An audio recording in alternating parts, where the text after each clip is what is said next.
మైనింగ్కి చట్టబద్ధమైన అనుమతులు ఉంటాయి, ప్రభుత్వాలు అనుమతిస్తాయి. ఈ అనుమతుల్లో తేడా ఉంటే కోర్టులు జోక్యం చేసుకోవచ్చు. కానీ కోర్టుకే ఇప్పుడు వచ్చిన ఒక సందేహం, ఓ పర్యావరణానికి సంబంధించిన కొంతమంది వేసిన పిటిషన్ ఏంటంటే, ఇసుక తవ్వుతున్నారు, అక్కడ పెద్ద పెద్ద గుంటలు పడతాయి.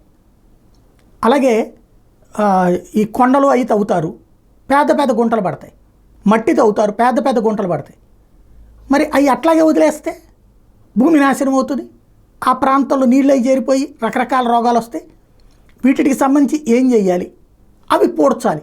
ఎట్టా పూడుస్తారు? దేంతో పూడుస్తారు? మట్టిని తవ్వించోట దేంతో పూడ్చాలి, ఇసుకను తవ్వించోట దేంతో పూడ్చాలి, లేకపోతే మైనింగ్ ఇతర రకాలైనటువంటి ఖనిజాలు తవ్వుకున్నటువంటి చోట దేంతో పూడ్చాలి?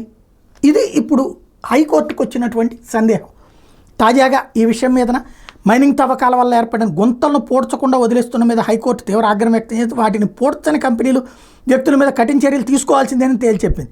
అయితే తవ్వకాలు జరిపి గుంతలను పూడ్చకుండా వదిలేసిన కంపెనీలు, వ్యక్తుల సెక్యూరిటీ డిపాజిట్ని జప్తు చేస్తున్నామని ప్రభుత్వం చెప్తే, అట్లాంటి వాళ్ళ లీజు గడువు కూడా పొడిగించకుండా క్యాన్సిల్ చేయండి, వాళ్ళని బ్లాక్ లిస్ట్లో పెట్టమని చెప్పి ఆదేశించింది. కాకపోతే గుంతలు పూడ్చని కంపెనీ లీజుదారుల వివరాలను కోర్టు ముందు ఉంచమని చెప్పేసి ఆదేశించడం ఒక ఎత్తు అయితే, ఇప్పటి వరకు ఏ చర్యలు తీసుకున్నారో చెప్తూ కౌంటర్ దాఖలు చేయమని అడిగింది.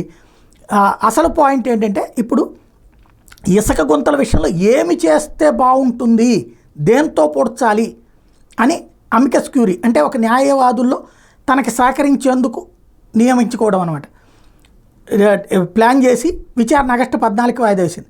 హైకోర్టు ప్రధాన న్యాయమూర్తి ధీరజ్ సింగ్ ఠాకూర్, జస్టిస్ ఎన్జే సూర్యతో కూడిన ధర్మాసనం ఈ మేరకు ఉత్తర్వులు ఇచ్చింది. మరి ఇప్పుడు రాష్ట్ర వ్యాప్తంగా ఇది దేంతో పూడ్చాలి, ఇది తేలాల్సిన అంశం.